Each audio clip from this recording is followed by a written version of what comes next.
환풍기 정도는 어떻게 해볼까 했는데 그게 지금 한국 실정에선 힘들어. 열심히 일하다 보면 좋은 소식 있지 않겠어? 가서 일들이나 해. 가봐. 자네들 다 애국심 갖고 있는 사람들 아니야? 머리띠 꽉 졸라매고 일할 때라고. 80년대가 되면 당신들 자가용 걸리고 다 잘 살 수 있는 나라가 돼. 왜? 내 말 못 믿겠어? 자료 보여줄까?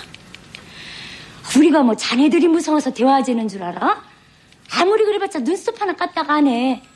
국정감사도 끝났어. 나는 바보입니다. 12살, 13살 난 어린 시다들이 먼지 먹고 폐병 들어 일전 한 푼 못 받고 공장에서 쫓겨나갈 때 나는 가만히 있었습니다. 근로기준법을 보면 우리도 당당히 인간적인 대접을 받고 살아야 한다고 쓰여져 있습니다. 우리 재단사들은 모두 다 바보입니다. 우린 그걸 알아야 합니다.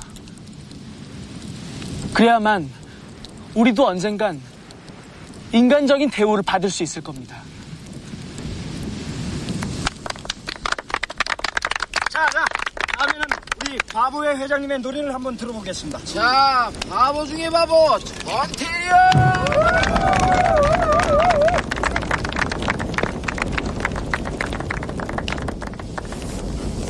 눈물도 한숨도 나 혼자 씹어 삼키며 밤가리에 뒷골목을 누비고 다녀도 사랑하는 단 하나의 목숨을 가져다 거리에 자신이라 욕하지 마라. 이 방송은 19금으로 과도한 비속어와 욕설이 난무하니 노약자, 임산부, 청소년은 청취를 삼가주시기 바랍니다. 이 박사와 이 작가 이제 그 174번째 시간 시작하겠습니다. 마음에 드는 차가 있긴 한데 살까 말까 고민이야. 고민을 왜 해? 좋은 구매 조건 찾아서 사면 되지. 그러게 좋은 구매 조건 찾는 게 쉽지가 않네. 그렇긴 해. 이것저것 귀찮은 일 투성이지. 나는 차만 고르고 나머지는 누가 알아서 처리해주면 정말 좋겠다. 그런 너를 위한 서비스를 새 차를 파는 사람들이 준비해뒀지. 자동차 리스와 장기 렌터카 비교 견적 서비스 말이야. 그래! 자동차 리스와 장기 렌터카가 있었지? 인터넷 포털에서 새 사람 또는 새 차를 파는 사람들이라고 검색해봐. 자동차 판매사, 금융 전문가와 함께 고객 맞춤형으로 리스나 장기 렌트 서비스를 제공하고 있거든. 오케이! 새 차를 파는 사람들 검색해볼게. 합리적인 리스와 장기 렌터카를 알아보실 때 포털 사이트에서 새 차를 파는 사람들 또는 새 사람으로 검색해주세요. 법인 사업자는 절세 효과도 톡톡하게 누릴 수 있습니다. 대표번호 1833-5850으로 연락주시면 기분 좋은 새 차를 만나실 수 있습니다. 네, 오늘 일요일날 녹음하는데 오늘 이제 지난주 녹음했던 YS 특집 2가 올라갔고요. 오늘 굿바이 YS죠. 예, 굿바이 YS 편이고 오늘은 안가 쉬는 날인데 우리끼리 3명이서 녹음합니다. 참여가 새롭네. 왜요? 옛날 기분도 들고 아무도 없어서 네. 그렇습니다. 그래서 오늘은 근데 좀 무서워.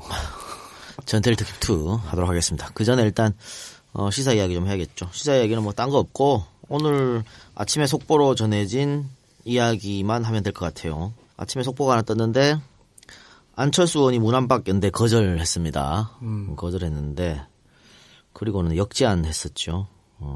혁신 전당대회? 네, 전당대회 개최하자고. 요거는요. 제가 지난주도 아니고 지지난주 금요일 날 한순신 전망대 가서 한 얘기예요. 안철수 의원이 참 머리가 아플 것이다. 받자니 못하고 안 받자니 못하고. 그래서 둘 중에 하나를 선택하면 받을 수밖에 없다. 왜냐면 박원순이 오케이 했으니까. 자기가 안 받으면 그럼 넌 도대체 뭘 하냐 이렇게 될 수밖에 없거든.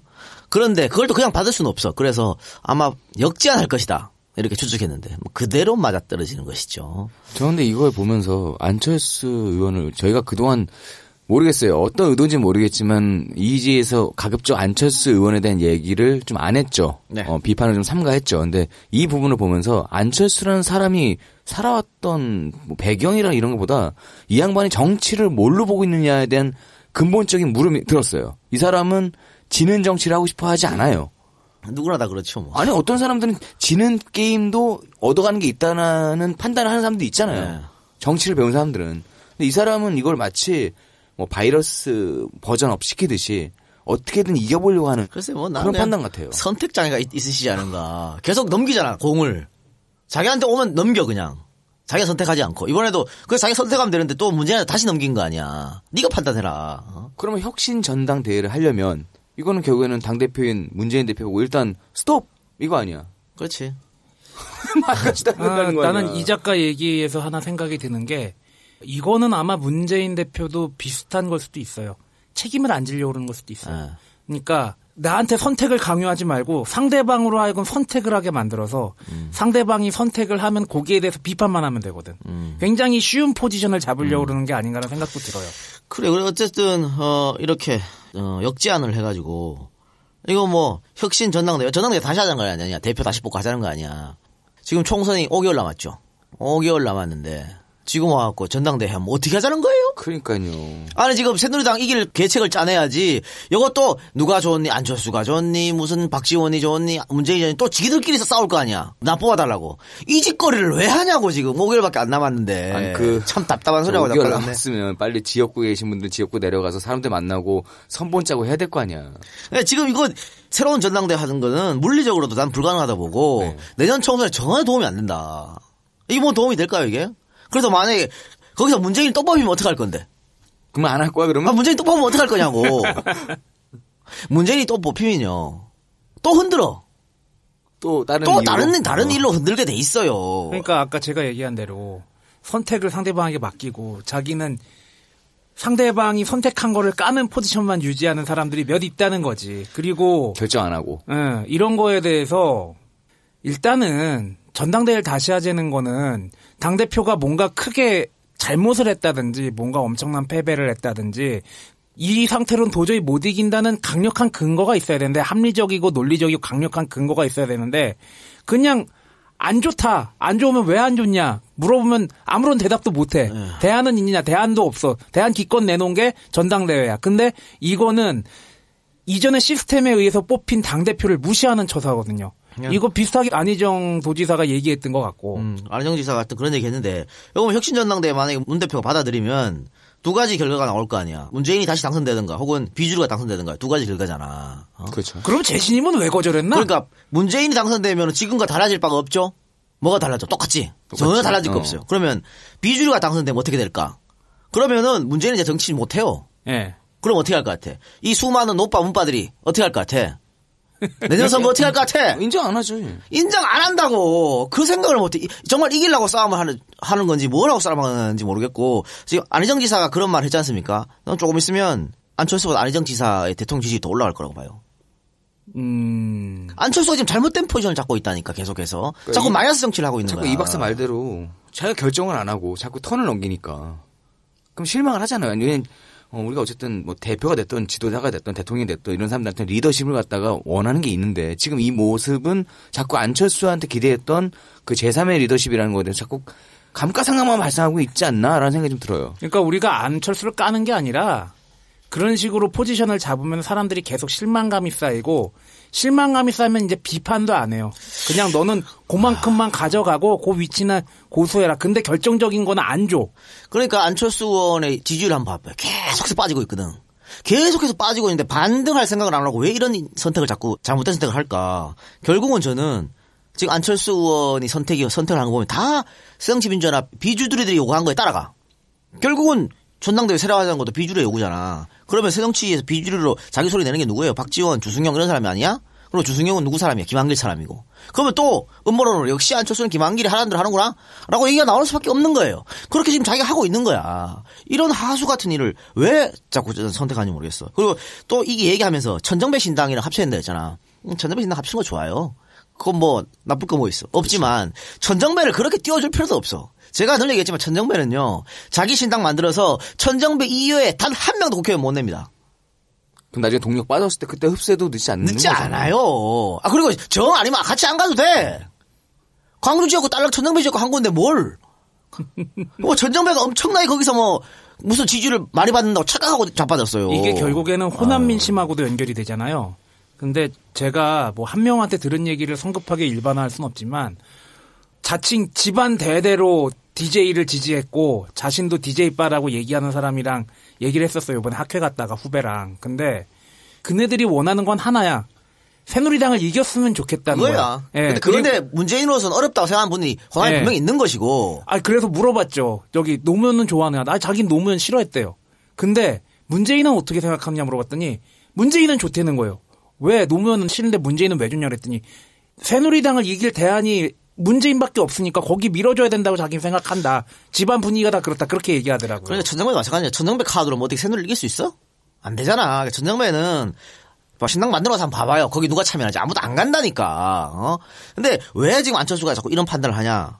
그 옆에서 이야기하는 사람들이 이런 이야기만 하고 있으니까. 그러니까 결국에는 안철수 본인보다는 안철수라는 그 집단을 구성하는 사람들, 이 참모진들, 이야기를 들어주는 사람들, 이 사람들의 문제라고 보는 거죠. 이번에 계속 안 의원이 뭐 성명서 내면서 얘기했지 않습니까? 여러 사람의 말을 들었다고. 그 여러 사람들의 말 누구 말 들었는데? 뻔하잖아 누구 말 들었는지. 그래서 이런 판단이 나오는 거예요. 자, 어쨌든 공은 이제 문 대표로 넘어왔어요. 그럼 문 대표가 판단해야겠지. 예상해봐. 아니, 여기서 만약에 혁신 전당대회를 하겠다고 받으면 이건 선거하지 말자는 얘기랑 똑같은 거야. 총선 어떻게 할 거야 그러면? 안 된다니까. 이거 있을 수 없는 일이고요. YS 사망 전국에 관련해서 제가 얘기 드리면 YS하고 DJ 같으면 이 상황에서 어떻게 했을까? 난 생각을 한번 해봤지. 당 깨. 개소리 하지 마 이러면서. 탈당이에요 이거는. 나가라 해도 안 나가고 버티고 있잖아. 내가 나가는 거야 그러면. 어떻게 되느냐. 내 사람도 이끌고 나가는 거야. 나가는 거지. 근데 야 뭐 친노 몇 명이라 될 거. 그렇지 않아요. 요 나가면은 지금 비주류라고 하는 사람들 중에 상당히 많이 따라갈 겁니다. 나 절로 갈래 이러면서. 상당히 많이 따라가. 그러니까 지금 노골적으로 문 대표 보고 나가라는 사람 이외에 난 거의 대부분이 따라간다고 봐. 그리고 그거를 바로 하면 안 되고 흘려야지. 언론에다 흘리고. 탈당할 수 있다. 아이고 흘리고 자기 뭐 친한 사람들 혹은 자기 개파 사람들 또 범친노라고 불렸던 사람들 만나가지고 계속 언론에 흘려. 꼼짝 못하게 만드는 거예요. 그러면 얘네들이 어떻게 할 것 같아? 결국에 안철수한테 남는 거는 새정치라는 간판만 남겠네. 사람들이 왜 따라가는 줄 알아요? 2번이란 파워가 무시 못한다니까. 그 2번이란 힘을. 근데 문재인 대표가 만약에 탈당을 하면은 2번이 글로 가나? 가지. 왜? 사람이 더 많으니까. 그래서 적통성은 가질 수 있는 거지. 그 2번의 파워가 있기 때문에 자기 생각하겠지. 여기 남는 게 2번이 될까? 따라가는 게 2번이 될까? 그렇기 때문에 탈당을 못 하더라도 이렇게 한번 심각한 카드, 대초 카드를 던져주면 움찔한다고. 지금 왜 자꾸 흔드냐? 문재인은 우리가 막 흔들어도 뭐라 못하니까 이 생각으로 계속 흔든단 말이야. 기왕이면은 문재인 대표의 아주 가까운 사람의 입을 통해서 슥 흘리는 것도 한 가지 방법이겠네. 그러니까 YS가 사쿠라 소리 듣던 이철승 이런 거 데뷔를 하다가 당 깨고 나와서 왜 만들었어 당을? 그치. 그때 YS 따라갈 사람이 많다고 느꼈을까 적게 느꼈을까요? 그래서 주류는 이철승이었는데 깼잖아. 그리고 또 민추협하고 만들 때 민한당 있었잖아요. 그 민한당 YS는 나갔지. 사쿠라 만들고 왜 깼어? 그때 가면은 열석도 못 얻는다 그랬어 언론에서. 열석도 못 얻는다 그랬는데 박살내버렸잖아 민한당. 하지만 현실은 달랐죠. 그리고 나중에 다 들어왔어. 신민당으로 다 들어온 거예요. 죄송합니다 이러면서. 그리고 또 민한당이 지들끼리 자중질환 이러다가 와이 돼버렸거든. YS나 DJ는 분명히 그렇게 한다. 그러면 결국에는 이렇게 지질멸멸하게 갈 것 같으면 그 방법밖에 없다고 봐요.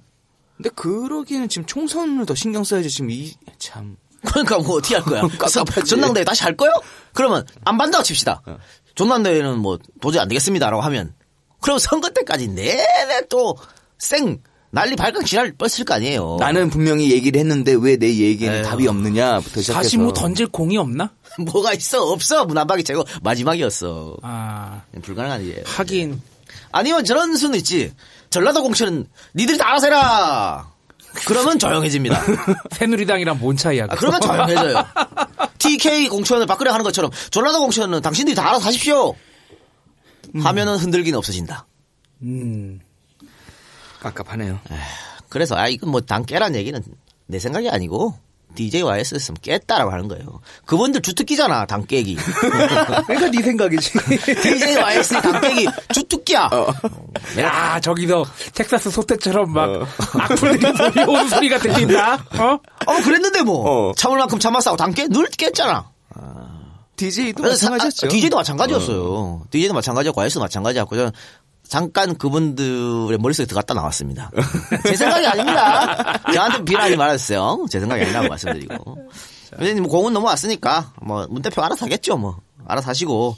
다만 제 개인적인 생각은 혁신 전당대를 받는다는 것은 총선 포기랑 똑같은 것이다. 몰라. 그럼 자 오늘부터 빨리 해갖고 해 넘어가기 전에 다 끝냅시다. 뭐라고 하면 모를까. 아니 무슨 전당대회가 무슨 동네에서 번개 때리는겨? 그러니까 안 된다고. 아니 당 이름 하나 바꾸는 것도 올해 내로 안 되는데 하물며 엄청난 사람들이 체육관 한 군데 모여야 되는 전당대회가 쉽겠어. 야 연말이라 장소도 대관이 안 돼요. 그렇지. 또 혁신 전당대회 받는다 그러면 이거 받는다고 또 난리 친 사람도 있잖아. 그렇지. 그걸 맞춰봤더니 참 진짜 잘 돌아간다. 잘 돌아간다.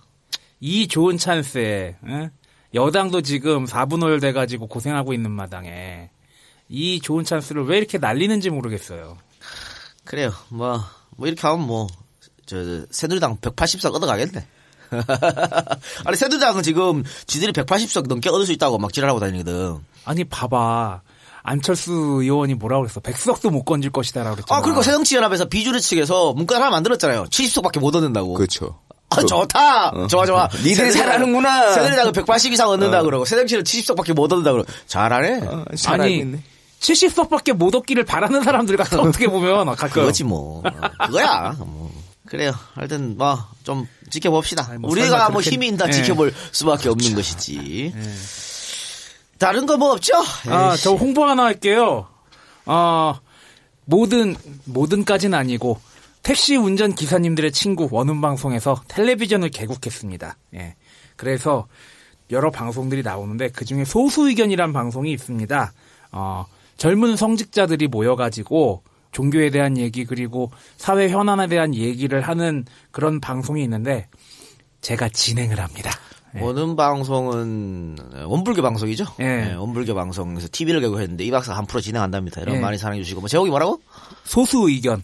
그 삼성에서 돈 많이 받는데 좀 출연료 좀 많이 달라 그래요. 그 방송에 녹화할 때 대놓고 그랬어. 홍라이가 돈 많이 안 줘요? 나 출연료 왜 이래요? 그래 봤자지 뭐. 12월 4일 8시가 첫 방송이고요. 이게 채널이 종교 방송이라 좀 뒤입니다. 스카이라이프가 177번, 올레TV가 284번, SKBTV가 410번, 그나마 U+TV는 미정이고요. 케이블 방송 같은 경우에는 익산 군산 지역의 금강방송밖에 안 나와. 76-1번, 796번. 알겠습니다.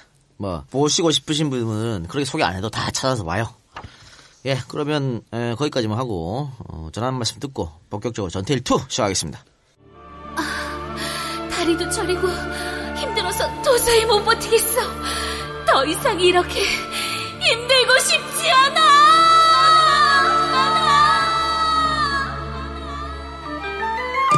당신의 장 속에 잠자고 있는 숙변, 매일매일 고통받는 변비, 이제는 놓아주십시오. 미궁 장사랑이 남녀노소 모두에게 구렁이 또아리로 가득 찬 빅동의 추억을 찾아드립니다. 장사랑을 만나고부터 난 진짜 카타르시스가 뭔지 알 것 같아요. 장이 살아야 내 몸이 산다. 미궁 장사랑은 국내 60개 오프라인 매장에서 한국인의 장 건강을, 일본, 싱가포르, 중국 등 30여 개 해외 매장에서 외국인의 장 건강을 시원하게 책임지고 있습니다. 검색창에서 미궁 장사랑을 검색하세요. 미궁 장사랑은 혈중 콜레스테롤 개선, 변비 활동에 도움을 주는 천연 성분 제품으로 식약청 허가 건강기능식품입니다.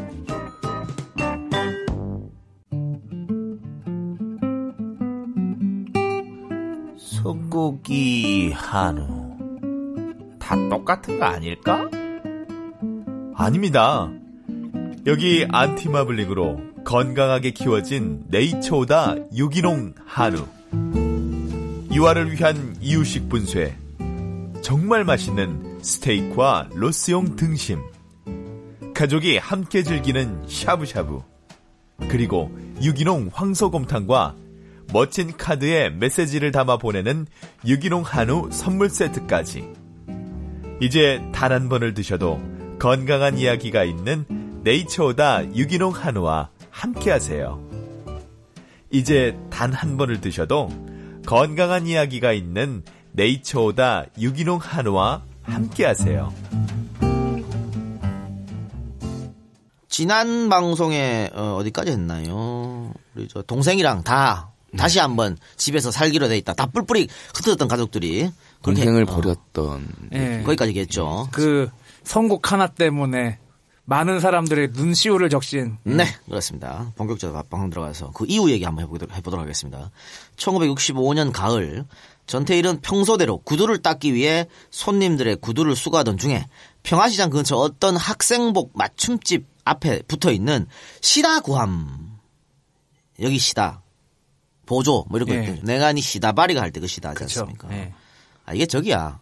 일본어로 아래 하자를 시타라고 하거든요. 거기서 나온 말 같습니다. 견습공 이런 건가요? 뭐 그런 거죠. 예. 시다구함이라는 구인 광고를 보고 면접을 보러 갔습니다.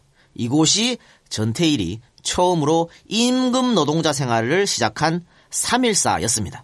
당시 전태일의 나이 18살이었습니다. 당시 그는 어떤 조건으로 일을 했을까요? 전태일의 말을 들어봅시다. 한 달 월급은 1,500원이었다.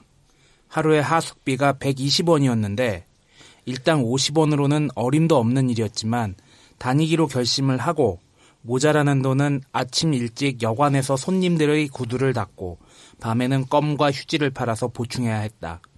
뼈가 휘는 고된 나날이었지만 기술을 배운다는 희망과 서울의 지붕 아래서 이 불효자식의 고집 때문에 고생하실 어머니 생각과 배가 고파 울고 있을지도 모르는 막내 동생을 생각할 땐 나의 피곤함이 문제가 되지 않았다. 자, 한 달 월급이 1,500원이었는데 하숙비가 한 달에 3,600원이에요. 응? 120원이니까 하숙비 3,600원 아니야. 그렇지. 그럼 이거 뭐 어떻게 해? 하루에 120원이니까. 120원이니까 한 달에 3,600원 아니야, 하숙비가. 그럼 마이너스잖아. 마이너스도 한참 마이너스지. 그리고 먹고 있고 이건 어떻게 하나. 그러니까 이게 그래서 엄청나게 돈이 모자라니까 전태일이 아침 8시 출근해서 밤 11시 퇴근이었거든요. 그렇죠. 그러면 한 6시부터 2시간 동안 아침에 가서 구두 닦고 또 밤 11시 퇴근하면 다시 껌 같은 거 또 팔러 다니는 거야. 그럼 하루에 한 3-4시간밖에 못 잔다는 거잖아. 그렇죠. 몸이 배견할 수가 없는 것이죠. 그렇다고 뭐 휴일이 있나. 자, 하루 14시간의 중노동. 그런데 일당이 50원이었다는 거예요. 50원. 한 달에 1,500원 했으니까. 시간당으로 계산할까요? 시간당으로 계산하면 4원이 채 안 되는 돈입니다. 시간당 4원. 그러면 당시 자료를 한번 봅시다. 1965년도에 대한민국이 어떻게 살았는가. 1965년 당시 도시생활자 월 평균 생계비가 8,850원이었습니다. 아니 당시에 5인 가족 기준이라고 흔히 얘기했는데 이 5명이 다 만약에 전태일같이 돈을 벌었어도 7,500원밖에 안 되는 거야. 예. 그러면 월 평균 생계비에서도 한참 못 미치는 걸 가는 거지. 자, 소비 지출 그 8,850원 도시생활자 월 평균 생계비 이 지출 내역을 보면 식료품비가 5,100원. 먹는데 5,100원을 썼어요. 먹지도 못한다는 얘기지. 주거비 1,270원, 광열비 470원, 피복비 550원, 잡비 1,460원이었는데 하여튼 1,500원을 써서 아무것도 못하는 돈이에요. 먹는 게 돈이 많이 들어가면 사는 게 좀 힘들다는 얘기죠. 볼까요? 당시 설렁탕 한 그릇과 곰탕 한 그릇이 얼마였냐? 60원이었습니다. 그러면 전태일은 하루 12시간을 일해야 설렁탕, 곰탕 한 그릇 사 먹을 수 있는 거야. 겨우. 참. 짜장면 한 그릇이 40원이었어요. 전태일은 10시간 일해야 짜장면 한 그릇을 사 먹을 수 있는 거야. 그럼 지금으로 따지면 지금 짜장면 얼마? 6,000원 하지? 5,000~6,000원 하나? 6,000원 정도 하죠. 뭐 5,000~6,000원 하잖아. 있긴 하지만. 더 싼 데도 있지만 5,000원 칩시다. 그러면 우리를 지금으로 따지면 시간당 500원 받고 일하는 거랑 똑같은 겁니다. 참. 지금 최저임금 시간당 최저임금이 얼마인데 6,000원 넘었죠. 그것도 낮는데 그 10분을밖에 못 받고 생활했단 겁니다. 1시간이 아니라 하루 꼬박 일을 해도 밥 한 그릇 사 먹을 수 없는 돈을 받아가면서 당시 노동자들이 일을 했던 것입니다. 전태일뿐만이 아닌 거예요. 그러니까 그 노동자들의 피와 땀이 도대체 어디 그 피와 땀을 누가 갖고 가냐 하는 것이죠.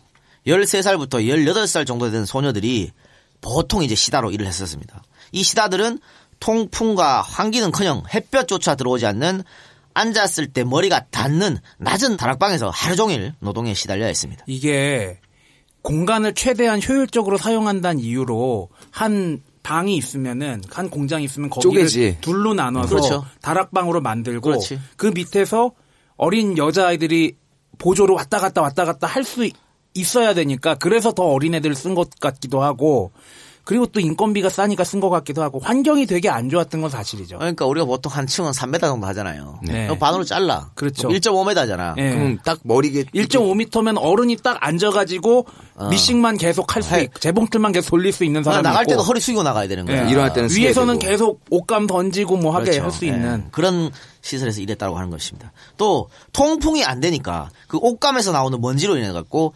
진폐증, 기관지염, 폐결핵 등 늘 호흡기 질환에 시달렸고요.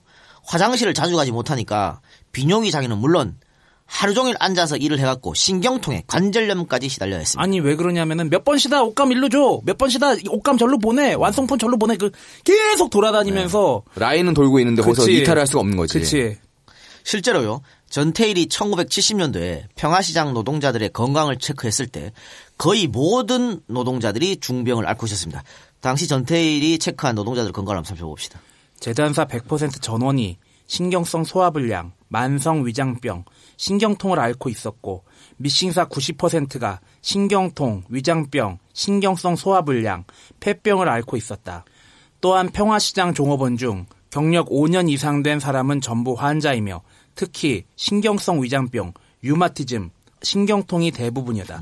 이게 이 설문조사도 전태일 열사가 한 2번 정도 시도를 했는데 2번 했죠. 첫 번째는 사측이 못하게 방해해가지고 안 됐고 그 다음에 다른 공장이랑 연대해가지고 겨우겨우 한 100여 명 정도 설문조사를 할 수 있었고 이때도 건강검진은 있었는데 건강검진도 표면적으로 그냥 한 너댓 명 아주 거칠에만 해주고 거의 없었다시피 하다고 그러더라고요. 원래 하기로 돼 있는데 건강검진을 공장에서 한 200명 일하면 야 한 3명만 그러니까 나와. 너댓 명 나와가지고 그냥 그 나머지 다 그냥 똑같은 거야. 오케이 이렇게 넘어간 거지. 왜 역사교과서 국정화 찬성한다고 서류 보낸 것처럼. 네 맞아. 그러겠습니다. 더 한심한 거는 2010년이 넘어간 지금도 최첨단 공정에서 일하는 사람들도 이 똑같은 상황을 겪고 있습니다. 그렇지. 자 이렇게 중노동을 하면서 휴일은 한 달에 딱 2번이었습니다. 첫째 주, 셋째 주, 일요일. 그리고 야근은 물론 밤샘 작업도 때때로 해야만 했습니다. 아이들이 체력적으로 힘들어하면 업주는 잠 안 오는 약을 먹여가면서 잔업수당, 야근수당 없이 일을 시켰습니다. 이렇게 가혹한 노동을 시킬 수 있었던 이유는 네 아니라도 일할 사람 많다 이거지. 이 얘기는 지금도 똑같잖아. 하기 싫어? 가. 너 말고도 많아. 그렇지 바로 그겁니다. 당시 평화시장 작업장 환경을 한번 살펴봅시다. 전태일이 일했던 314는 8평의 작업장에 종업원 32명이 재봉틀을 다닥다닥 붙여 일했고 이도 모자라서 3m 높이의 사무실을 반으로 갈라 다락방을 만들었습니다. 여기에 이제 겨우 10살 먹은 여공들이 닭장 속의 닭들처럼 백열등 아래에서 먼지를 마셔가며 일을 했던 것입니다. 8평에서 32명이 재봉틀을 안고 놀려면은 반으로 갈 수밖에 없는 거지. 그리고 좌우도 엄청 좁을 거 아니에요. 평화시장 공단에 있던 노동자들은 2,000명. 화장실은 남녀 공용에 단 3개뿐이었고요. 상수도 시설은 400여 개 작업장에 단 3곳뿐이었습니다. 아버지로부터 어렸을 때부터 기술을 배웠던 전태일은 한 달 만에 월급 인상과 더불어서 시다에서 미싱 보조로 승격이 되었고요. 1년 만인 1966년에는 통일사의 미싱사가 되었습니다. 어느덧 월급은 7,000원으로 올랐습니다. 그러나 전태일은 미싱사를 포기하고 월급 3,000원짜리 재단 보조로 들어갈 결심을 합니다. 자, 미싱사 월급은 7,000원인데 재단 보조로 가면 월급이 50% 깎여버립니다. 3,000원으로. 근데 재단사는 미싱사보다 오늘 더 받겠지. 그러니까 전태일이 재단사를 하려고 그러는데 재단사를 하려면 재단 보조부터 시작해야 되니까 그렇죠. 미싱사를 포기하고 재단 보조로 들어간 겁니다. 전태일은 시다, 미싱 보조, 미싱사를 거치면서 어린 여공들의 처참한 노동 환경을 두 눈으로 목격을 했습니다. 업주에게 참을 수 없는 욕을 들어가면서 총기 없는 눈으로 백열등 밑에서 먼지를 마셔가면서 일을 했던 자기 동생 같았던 여공들. 하루에 14시간을 일을 하면서도 점심값이 없어가지고 배를 굶어가던 여공들. 그들에게 수중에 있는 돈으로 점심을 사주고 집까지 2-3시간씩 걸어갔던 숱한 기억들. 전태일은 그런 환경을 참을 수가 없었고 자기라도 평화시장 노동자들의 권익 보호에 나서야 한다고 결심을 했습니다. 그러려면은 일단 재단사가 되어야 하는데 재단사가 되려면은 재단 보조를 먼저 거쳐야만 가능한 것이었습니다. 전태일이 월급 4,000원을 포기하면서 재단 보조를 하려고 했던 이유는 바로 그런 데 있었던 것입니다. 이거 왜 재단사가 돼야 되면 일단 재단사라고 하면 그 작은 공장에 공장장쯤 되는 거예요. 그렇죠. 자기가 일을 다 도맡아서 하게 되지. 업주 명령 받아가지고. 그러니까 마스터지. 그러니까 자기가 애들 좀 편의를 봐줄 수도 있고 이런 거야. 근데 미싱사는 그게 안 되고 재단사가 하라는 대로 해야 되니까. 주는 재단 가지고 미싱을 해야 되니까. 그러니까 재단사 횡포를 미싱사가 막을 수가 없어요. 그러니까 본인이 재단사가 돼갖고 애들을 좀 보호해야겠다 이런 생각으로 재단사가 된 것입니다. 결국 전태일은 한미사의 재단 보조가 되었고요. 이윽고 재단사가 되었습니다. 그러나 전태일의 고통은 계속되었습니다. 여공들의 작업 환경 개선과 그녀들의 인권을 보장시키기 위해서 재단사가 될 결심을 했지만 현실은 녹록지 않았습니다. 업주들은 전태일이 여공들에게 보이는 인간적인 배려까지도 가차없이 차단시켰습니다. 다음은 그가 재단사로 있으면서 겪은 충격적인 일화들입니다. 전태일 재단사요. 어디든지 주일마다 쉬는 데를 좀 알아봐 주세요. 그러나 그런 곳은 어디에도 없었다. 너무나 당연한 거 아닙니까? 주일마다 쉬게 해달라는 거. 근데 평화시장뿐만이 아니고 뭐 구로공단이든 청계천이든 어느 곳 가도 주말마다 쉬는 공장이 없었다고 하는 얘기예요. 네. 그게 놀란 거고 또 다른 미싱사 또 미싱 보조가 전태일한테 요청합니다. 재단사요. 저 이제 아무래도 바보가 되나 봅니다. 사흘밤이나 주사 맞고 일했더니 이제 눈이 침침해서 아무리 보려고 애써도 보이지 않고 손이 마음대로 펴지지가 않아요. 전태일이 할 수 있는 것은 아무것도 없었습니다. 그저 약 몇 봉지를 사다 주는 것 이외에는. 결국 이렇게 통증을 호소하는 여공들은 며칠 못 가서 잘리게 되었습니다.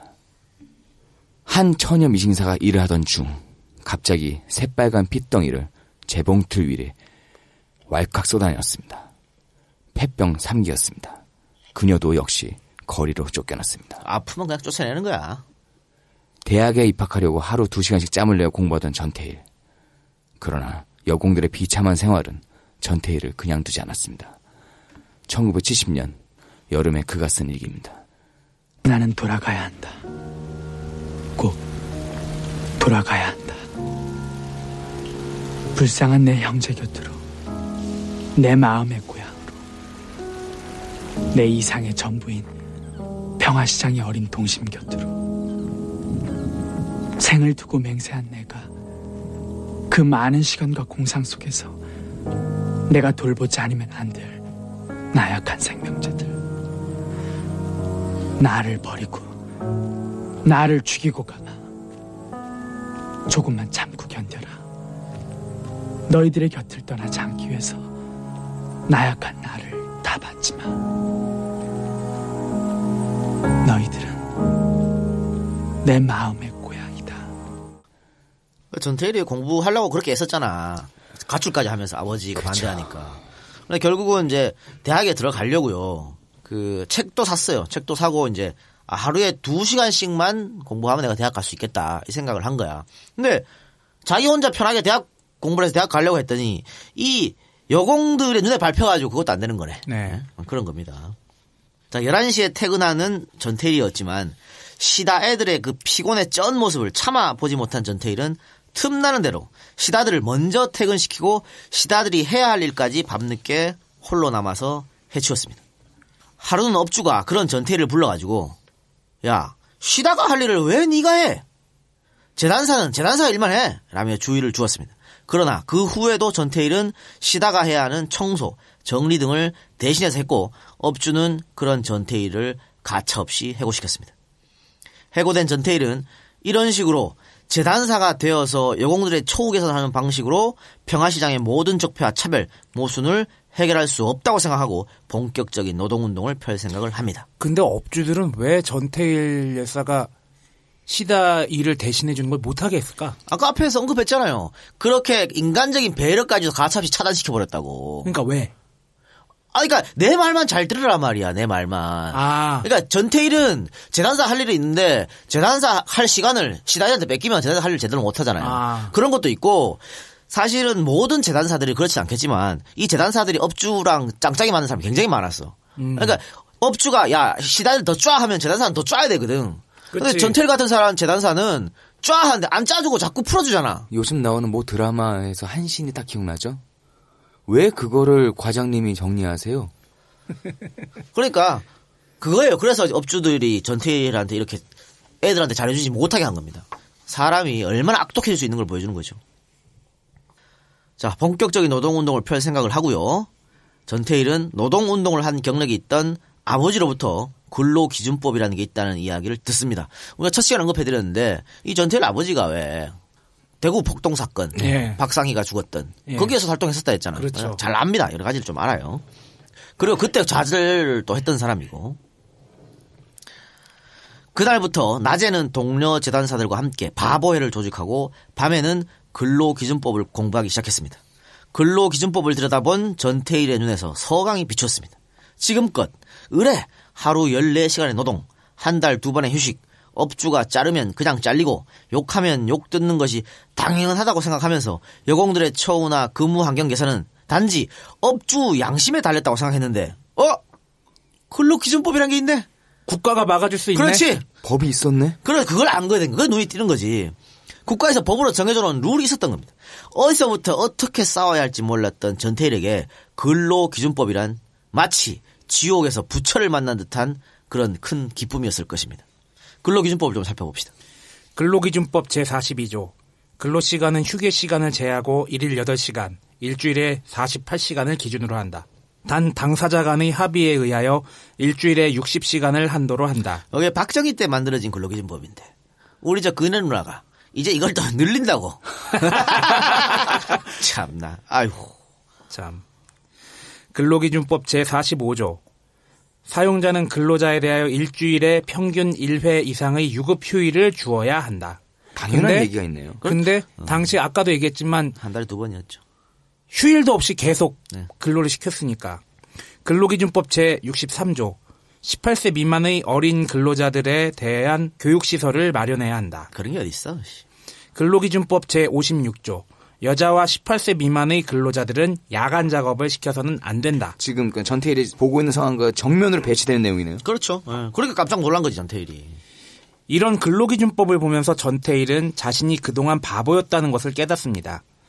엄연히 근로자들을 보호하는 법이 존재하고 있었음에도 불구하고 자신은 전혀 알지 못했고 부당한 대우를 업주가 하더라도 찍소리도 못하고 당했던 것이 바보처럼 느껴졌던 겁니다. 그래서 조직한 것이 바로 바보회죠.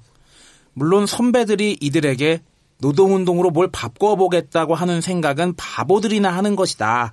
라는 말에 자극을 받아서 바보회라는 이름을 짓기도 했습니다. 중의적인 표현이었던 거죠.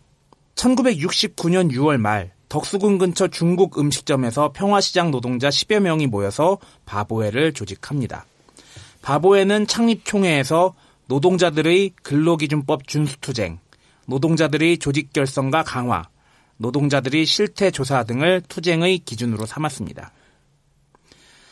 바보회의 회의는 주로 찻집에서 많이 이루어졌습니다. 그리고 전태일 열사도 좀 멋쟁이고 그래가지고 다방 같은 데 많이 갔다 그래요. 그 명보다방인가 그랬다고 합니다.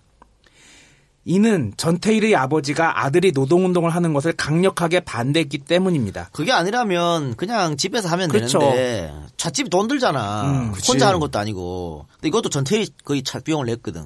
다른 사람 돈이 없으니까. 그렇게 돈도 못 버는데도. 근데 이제 아버지가 워낙 반대하니까 집에서는 못 하는 거예요. 아들이 노동운동에 대해 물어올 때 아버지는 어차피 내가 가르쳐주지 않아도 저 정도 열의면 어디 가서도 알 것이다.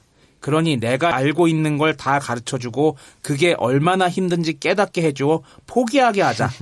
라는 심정으로 아들에게 노동운동에 대해 자신이 알고 있는 것을 가르쳐 주었다고 합니다. 해봤던 분이 느꼈던 패배감이 더 크겠죠. 해봐서 하는데. 그러나 아들은 전혀 포기할 생각이 없었고 시간이 지나면서 본격적인 노동운동을 하려고 해서 아버지는 이를 심하게 반대하고 있었던 겁니다. 이 무렵 전태일은 아버지를 굉장히 안쓰럽게 생각하고 있었습니다. 성공과 실패를 반복하다가 결국 세상의 굴복으로 술로 하루하루를 의지하던 사람. 가장의 책임감과 자격지심이 뒤엉켜서 폭력과 방랑을 반복했던 못난 전태일의 아버지. 전태일은 늙고 병들고 지쳐 집에만 있는 아버지를 안쓰럽게 여겨서 매달 500원이나 1000원 정도를 막 소주만 드시지 마시고 돼지 비계라도 썰어서 안주하시면서 드세요. 라면서 아버지에게 건넸습니다. 그러나 아버지, 1969년 6월 아버지 전상수는 남편의 죽음을 앞두고 울고 있는 아내 이소선 앞에서 결국 한많은 인생을 마감했습니다. 미안했네. 울지 말게. 죽기 전에 자네에게 줄 게 있는데 거기 베개 좀 뜯어보소. 베개에는 500원짜리 지폐가 5장 들어있었습니다. 이소선이 눈물을 흘리며 남편을 바라봤습니다. 전상수도 눈물을 흘리며 이승에서의 마지막 말을 힘겹게 이었습니다. 태일이 금마가 아버지 술 마시라고 다달이 500원도 주고 1000원도 줬다 아이가. 그래 그 돈 가지고 만날 술 받아 묻고 했는데 가만히 생각해 보이겠네. 그 돈이 뭔 돈이로. 그놈아가 그 어린 놈이 뼈가 휘게 일해서 번 돈 아이가. 근데 그 돈 갖고 차마 술을 마실 수가 없는 기라. 죄스러워 갖고. 그래서 그때부터 조금씩 모았다. 당신 남편은 잘 못 만났지만 아들 하나는 참 잘 뒀대이. 금마하는 일 너무 나무라지 마라. 이게 아버지의 마지막 말이었죠. 아버지의 유언이 있어서인지 어머니는 아들이 사달라고 졸라대던 심태식이 지은 축조 근로기준법 해설 책을 동네에서 빚을 내서 사다 주었습니다. 자그마치 2,700원이나 하던 책이었습니다. 하도 사달라고 졸라대가지고 옆집 아줌마한테 500원, 뭐 앞집 아저씨한테 1000원 빌려갖고 사준 거예요. 짜장면이 60그릇이 넘잖아요. 이거. 그리고 아버지가 아들 하나 잘 뒀으니까 걔 하는 일 너무 나무라지 말라고 그러니까 유언으로 그 유지를 이어받은 네, 거지. 그런 거지 뭐. 근데 해설집이라고 해도요. 중학교 1학년 중퇴 학력밖에 없던 전태일로서는 이해하기 힘든 문장투성이었습니다. 전태일은 옆 동네에 살고 있던 나이 많은 대학생 광식이 아저씨에게 모르는 문장이 있을 때마다 밤이고 낮이고 가리지 않고 달려가서 그 뜻을 물어봤습니다. 예, 지금도 그렇지만 뭐 당신은 더 알 거예요.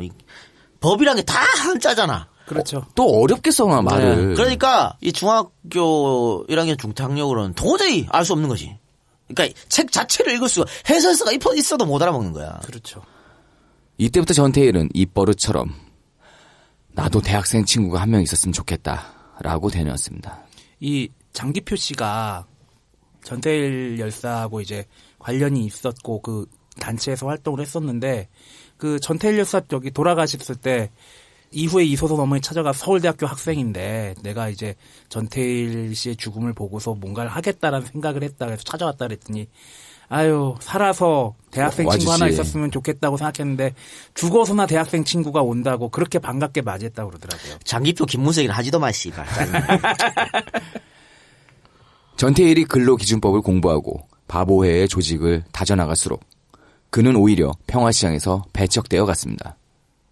업주들은 하나 둘 그를 받아들여주지 않더니 결국에는 어느 공장에서도 전태일을 재단서로 써주는 사람이 없어져 버렸습니다. 이미 평화시장에서 불순분자로 낙인 찍혀 있었기 때문입니다. 1969년 여름 전태일은 임시직으로 여기저기 옮겨다니면서 번 돈을 들여가지고 설문지 300장을 만들어서 평화시장 노동자들의 실태 조사에 나섭니다. 국가의 녹을 먹는 근로감독관이 지금껏 평화시장의 문제점을 제대로 파악하지 못했을 것이고 이제라도 우리의 주장과 현실을 듣게 되면 노동 환경이 조금이라도 바뀔 수 있을 것이라는 생각이었습니다. 그러나 근로감독관은 전태일이 생각하던 그런 사람이 아니었습니다. 무슨 일로 찾아왔어요? 예, 저는 평화시장에서 일하는 재단사인데요. 평화시장의 노동자들이 근로기준법은커녕 너무나 열악한 환경에서 노동을 강요당하고 있습니다. 그래서 제가 이 설문지를 됐고 그 얘기 제가 다 듣고 있을 시간이 없어요. 요점만 간단히 말해요. 그래도 일단 서류를 좀 보시고 거기 놔도 가 그냥 알았으니까. 허탄한 심정으로 이번에는 노동청을 찾아갔습니다. 그러나 그곳에서도 문전박대 당하기는 마찬가지였습니다. 전태일은 충격에 빠질 수밖에 없었습니다. 그동안 그는 근로기준법을 지키지 않는 악덕 기업주들이 문제의 본질이라고 생각을 했습니다. 업자들이 공무원들을 속이고 근로기준법을 지키지 않고 있다고 여겼던 것입니다. 그러나 근로감독관과 노동청을 방문하고 나서는 완전히 생각이 바뀌었습니다. 여태껏 나는 노동자들이 기업주들의 탐욕에 희생되고 있으며 그 기업주들만 상대로 투쟁하면 되는 줄로 생각했다. 만일 기업주들의 죄상이 폭로되고 그 때문에 벌어지고 있는 노동자들의 참상이 알려지기만 하면 정부나 관계기관인 노동청이나 근로감독관들은 당연히 노동자 편을 들어 기업주들을 혼내줄 줄로 알고 있었다. 그런데 어찌된 일인가? 노동청의 저 무성의한 태도는 무엇을 말하고 있는가? 마치 업주들을 싸고 도는 듯한 태도가 아닌가? 만약 노동청이 기업주들과 결탁하고 있는 것이라면 생각이 여기에 미치자 가슴이 가위에 눌린 듯 답답해왔다. 그렇다면 나는 기업주들만이 아니라 근로감독관, 노동청, 아니 그 위에까지도 상대로 하여 싸워야 한단 말인가? 이건 전태일이 몰랐던 거죠. 그러니까 업주들이 국가를 속이고 이렇게 한다고 여겼던 거야. 국가는 내 편인 줄 알았지. 그렇지, 내 편인 줄 알았지. 국가는 아무것도 모르는 줄 알았지. 그리고 법도 있고. 근로기준법 만들었으니까. 그래서 근로기준법 보니까 국가는 당연히 우리를 도와줄 거야. 몰랐으니까 지금까지. 그래서 근로감독 가는데 우리 지금 노동자들이 얘기하고 있는데 저희 시장 저희가 이렇거든요. 지금 상황이 이래요. 근데 다 알고서 가만히 있었다는 걸 깨달은 거죠. 그러니까 이제 업주들하고만 싸우면 끝나는 게 아니고 근로감독관 그 위에 노동청 그 위에 청와대까지 싸워야 한다. 이렇게 생각이 드니까 정말 가슴이 답답해지는 거죠. 자기는 힘이 하나도 없는데. 그래서 근로감독관도 찾아가고 노동청도 찾아갔잖아요. 다 문전박대 받았지 않습니까? 마지막에는 대통령한테 편지까지 쓰죠. 그렇죠. 전태일 열사가 박정희 대통령한테 보낸 편지를 소개시켜드리겠습니다. 존경하시는 대통령 각하, 옥체 안녕하시옵니까? 저는 제품 개통에 종사하는 재단사입니다. 각하께서는 저들의 생명의 원천이십니다. 혁명 후 오늘날까지 저들 쭉 할 때 이거는 이제 앞에 빨아주는 거야. 빨아주는 거고. 그 다음에 저는 서울특별시 성북구 쌍문동 208번지 2통 5반에 거주하는 22살 된 청년입니다. 직업은 의류계통의 재단사로서 5년의 경력을 가지고 있습니다. 저의 직장은 시내 동대문구 평화시장으로서 의류 전문 계통으로서는 동양 최대를 자랑하는 것으로 종업원은 2만여 명이 됩니다. 큰 맘모스 건물 4동에 분리되어 작업을 합니다. 그러나 기업주가 여러분인 것이 문제입니다만 한 공장에 평균 32명은 됩니다. 근로기준법에 해당이 되는 기업체임을 잘 압니다. 그러나 저희들은 근로기준법 혜택을 조금도 못 받으며 더구나 2만여 명을 넘는 종업원의 90% 이상이 평균 연령 18세의 여성입니다. 기준법이 없다고 하더라도 인간으로서 어떻게 여자에게 하루 15시간의 작업을 강요합니까? 미싱사의 노동이라면 모든 노동 중에서 제일 힘든 노동으로 여성들은 견뎌내지 못합니다. 또한 2만여 명 중 40%를 차지하는 시다공들은 평균 연령 15세의 어린이들로서 육체적으로 정신적으로 성장기에 있는 이들은 회복할 수 없는 결정적이고 치명적인 타격인 것을 부인할 수 없습니다. 전부가 다 영세민의 자녀들로서 굶주림과 어려운 현실을 이기려고 하루에 90원 내지 100원의 급료를 받으며 하루 16시간의 작업을 합니다. 사회는 이 착하고 깨끗한 동심에게 너무나 모질고 메마른 면만을 보입니다. 저는 여기에서 각하께 간구하지 않을 수 없습니다. 저 착하디 착하고 깨끗한 동심들을 좀 더 상하기 전에 보호하십시오. 근로기준법에선 동심들의 보호를 성문화하였지만 왜 지키지를 못합니까?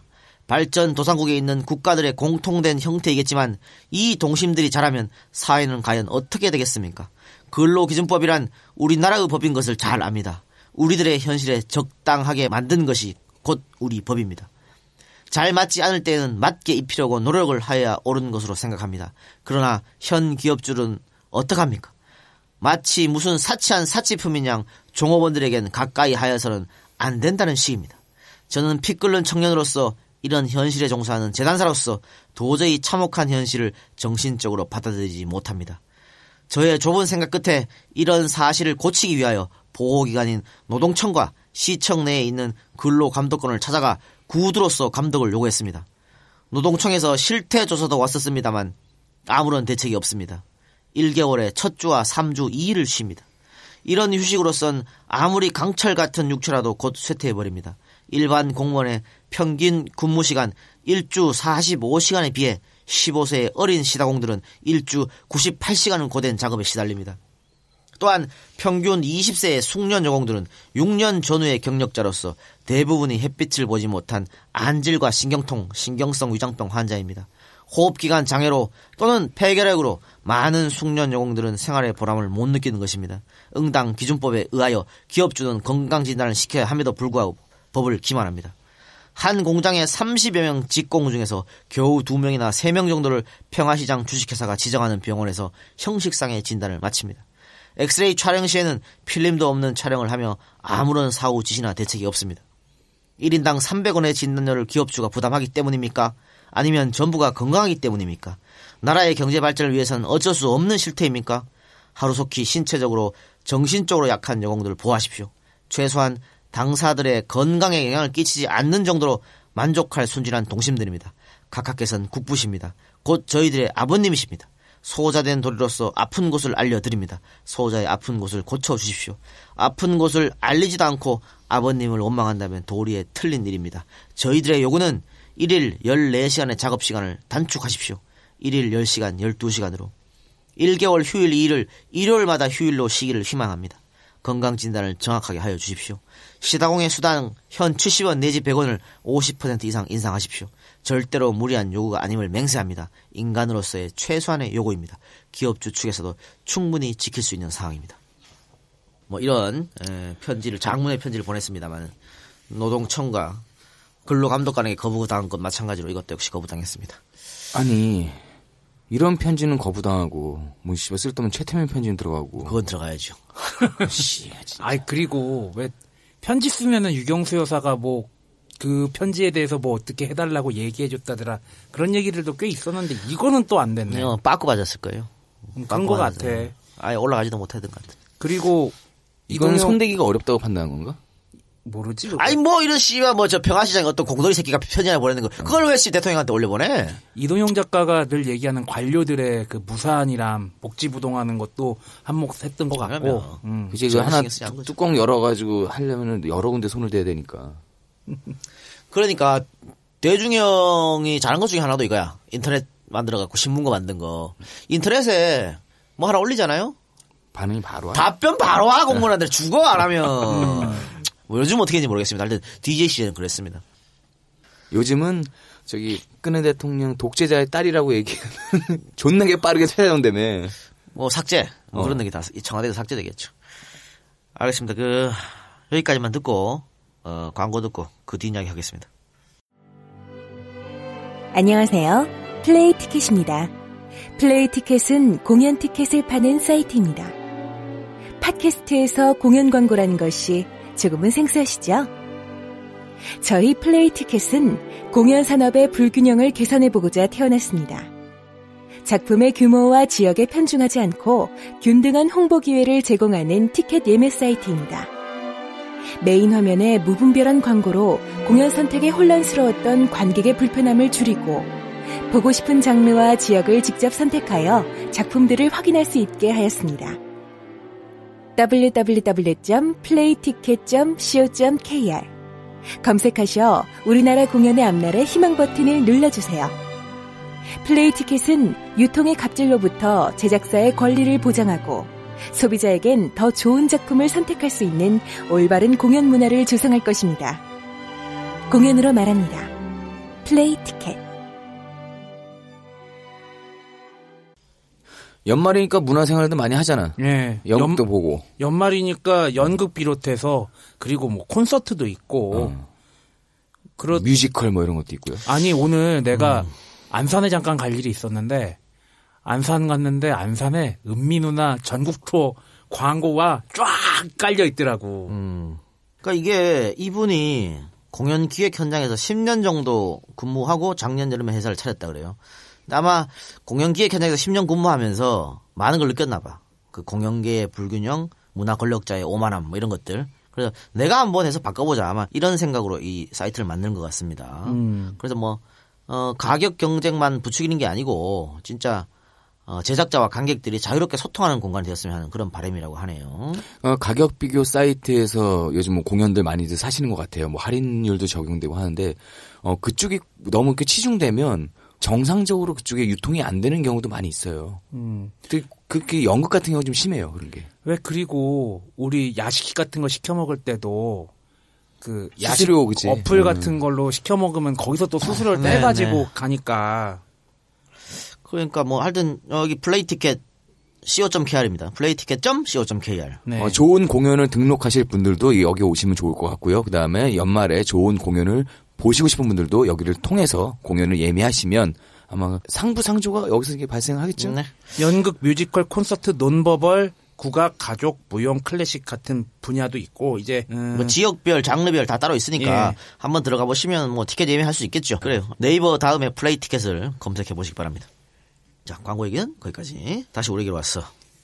이후에 전태일은 아무데도 받아주지 않는 평화시장을 떠나 공사판으로 향합니다. 우리가 친구에게 보낸 편지에서도 공사판 했을 때 보낸 거 아니겠습니까? 저번 시간에 했던. 네, 그렇죠. 공사판으로 향한 것은 호구지책이 필요했기도 했지만 이건 뭐 아무도 안 받아주니까 돈을 벌어야 될 거 아니야. 그래서 호구지책이 필요해서 가기도 했겠지만 그보다도 평화시장의 참혹한 현실을 잊기 위함인지도 모를 일이었습니다. 평화시장을 떠나서 고된 육체운동을 하면서 이 가여운 평화시장 노동자들의 현실 또 업자들의 탐욕 무책임한 공무원들의 행태를 잊고 싶었을 수도 있다고 하는 것이죠. 그러니까 내가 머리 아프고 막 머리 그러는데. 아무리 노력해봐야 뭐 되지도 않고 그러니까. 나 힘도 없고 그러니까 하루 종일 뭐 어디 뜨거운 햇빛 밑에서 내지는 공사판에서 단순 노동을 하면서 그걸 잊는 거지. 근데 문제는 공사판도 평화시장과 다를 게 하나도 없었다고 하는 것이죠. 거기도 똑같이. 네. 그곳에서 벌어지고 있는 노동 착취, 임금 착취, 형편없는 노동 환경, 안전 사각지대, 노동자들을 개새끼보다도 못하게 보는 업주들. 전태일은 깨달았습니다. 평화시장의 일이 평화시장만의 일이 아니라는 것을 말이죠. 이 나라 도처의 모든 노동자들이 평화시장의 노동자들처럼 하루하루 지옥 같은 삶을 살고 있다는 것을 깨달은 것입니다. 아니 공사판이 뭐 지금은 공사판에서 일하면 돈 많이 받는다고 그러는데 이게 이렇게 된 지가 불과 한 1, 20년밖에 안 됐을 거예요. 그전에는 그냥 막장만 가는 거였어요. 네. 막노동. 그건 막노동 아니야. 노가다. 자, 다시 전태일의 일기를 살펴봅시다. 업주들은 한 끼 점심값에 200원을 쓰면서 어린 직공들은 하루 3끼 밥값이 50원. 이건 인간으로서는 행할 수 없는 행위였습니다. 선생님, 여기 본능을 모르는 인간이 있습니다. 그저 빨리 고통을 느끼지 않고 죽기를 기다리는 생명체가 있습니다. 그리고 죽어가고 있습니다. 그것도 미생물이 아닌, 짐승이 아닌 인간이 있습니다. 사회라는 기구는 그들 연소자를 사회의 거름으로 쓰고 있습니다. 다 같은 인간인데 어찌하여 비난자는 부한자의 노예가 되어야 합니까? 왜 가장 청순하고 때묻지 않은 어린 소녀들이 때묻고 부한자의 거름이 되어야 합니까? 사회의 현실입니까? 빈부의 법칙입니까? 전태일도 나이 18에 20살도 안 된 전태일도 중학교 1년 중세의 전태일도 이 노예사회에 대해서 계급사회에 대해서 느꼈잖아요. 네. 지금 우리 시대 사람 노예인지도 몰라. 그래서 새누리당 존나 찍어주는 거 아니야. 지가 노예면서 노예인지도 몰라요. 아, 얼마나 답답한 현실입니까? 21세기 대한민국이. 물이 점점 끌어올라가는 깡통에 있는 개구리 같은 모양새죠. 에이구. 죽을 때까지도 모를 거예요 아마.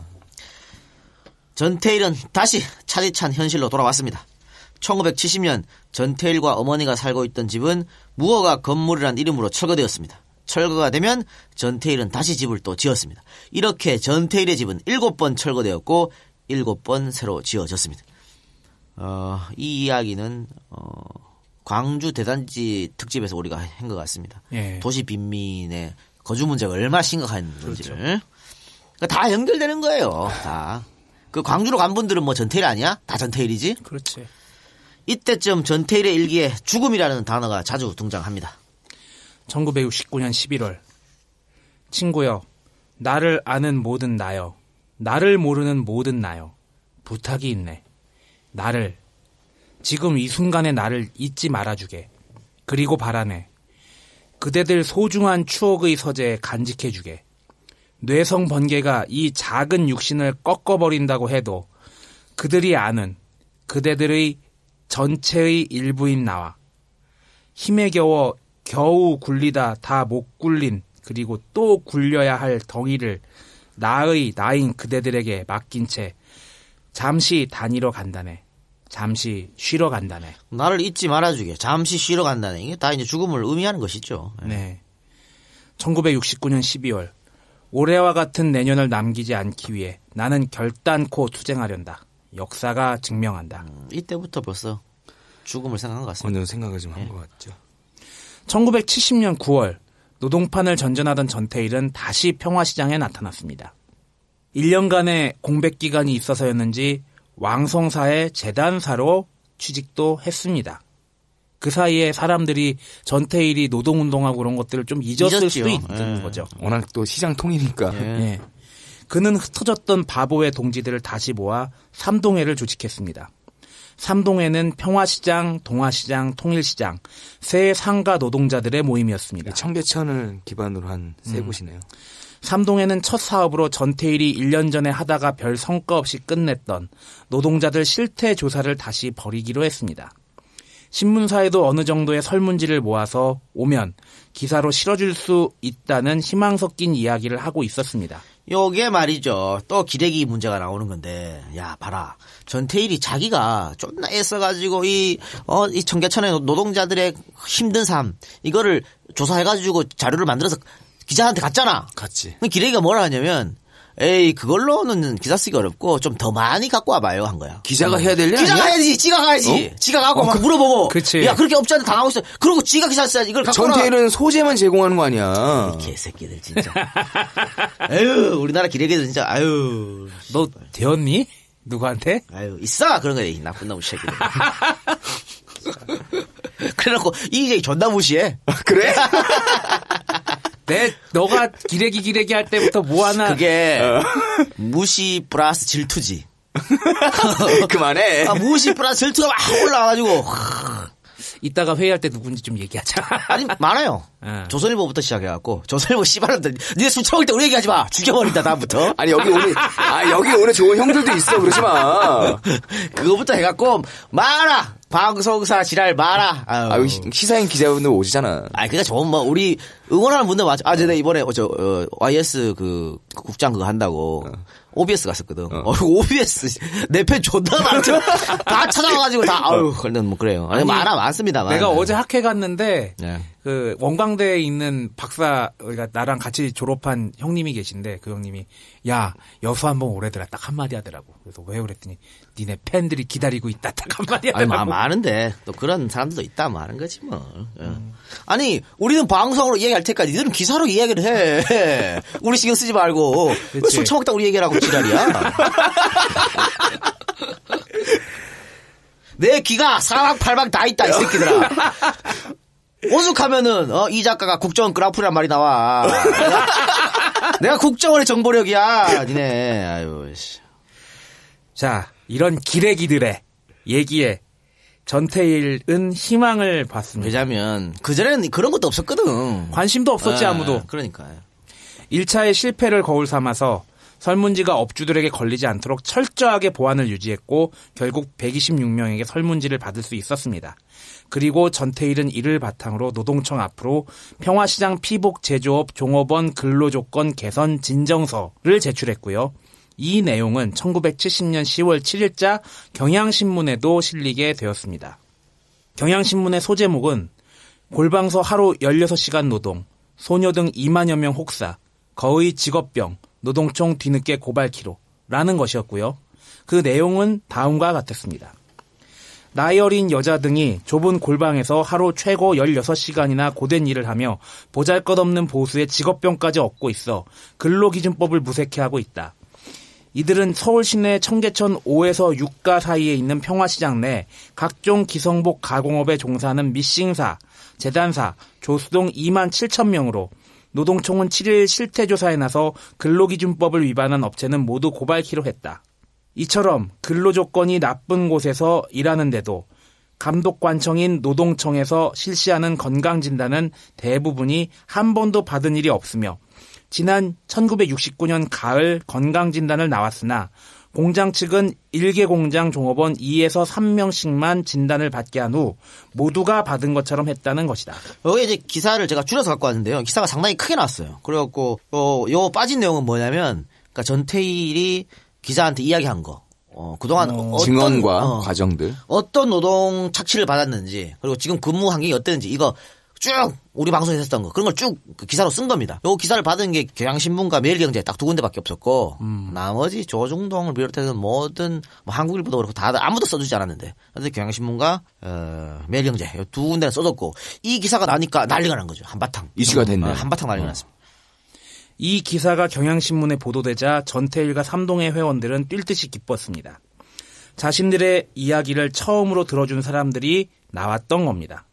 전태일은 바로 경향신문사로 달려가서 삼동의 회원 최종인이 차고 있던 시계를 맡기고 신문 300부를 사서 노동자들에게 나누어 줬습니다. 대체로 무료로 나누어졌는데 개중에는 20원 하는 신문을 100원에 사주는 노동자들도 있었고요. 1,000원이나 되는 거금을 주고 신문을 사는 노동자들도 있었습니다. 심정적으로 응원한 거죠. 예, 노동자들도 이렇게 기뻤던 거고 좋은 일 해줘서 고맙다는 뜻도 있었던 거죠. 평화시장 노동자들은 한껏 들떠 있었습니다. 사회의 낙오자로 천대꾼으로 사회의 철저한 무관심의 대상으로 스스로를 장악했었는데 그네들의 이야기가 드디어 세상에 알려진 겁니다. 노동자들은 외쳤습니다. 야, 우리도 인간인가 보다. 우리 문제도 신문에 날 때가 있나 보네. 신문의 위력은 참으로 엄청났습니다. 바로 당일 노동청 고위급 간부가 평화시장을 방문을 했고요. 업주들은 삼동회가 요구하는 요구 조건을 들어주겠다고 약속을 했습니다. 기사가 터진 다음 날인 1970년 10월 8일 전태일은 그들의 요구 조건을 가지고 업주들을 만났습니다. 전태일 등은 다음과 같이 요구를 했습니다. 1. 작업시간은 여름은 오전 8시부터 오후 7시까지, 겨울은 오전 9시부터 오후 8시까지로 한다. 2. 휴일은 정기적으로, 일요일은 쉬는 것을 한다. 3. 작업시간을 어기는 업주는 본회의 명의로 고발 조치한다. 4. 건강진단은 1년에 2번 전원으로 한다. 5. 시사들의 월봉은 현 3,000원 기준에서 100% 인상하여 최하 6,000원으로 한다. 7. 다락방을 철폐하고 환풍기 설치와 조명시설을 개선한다. 8. 여성 생리휴가를 보장한다. 9. 노동조합 결성을 지원한다. 등을 요구했습니다. 회사 측에서는 이렇게 얘기합니다. 진정 내용은 잘 알겠고 지금 실정으로는 다 들어주기 어려우니까 조금만 참고 기다리면 차츰 개선을 할게. 라는 약속을 했습니다. 이것만 해도 대단한 진보입니다. 10월 중순에는 노동청 근로기준국장 임정삼이 찾아옵니다. 니들 그 삼동 회원들 말이야. 깡패마냥 그렇게 직업도 없이 돌아다니고 있어서는 이 진정사항을 들을 수가 없어. 일단 취직을 해. 그러면 일주일 이내로 진정사항 다 개선시켜줄게. 노동청의 속내는 사실은 달랐습니다. 이들이 취직을 하고 임금 노동자가 되면 노동운동 따위는 잊을 거라고 판단한 듯합니다. 어쨌든 삼동의 동지들은 다들 취직을 했고 그들의 요구 조건이 개선되기만을 기다렸습니다.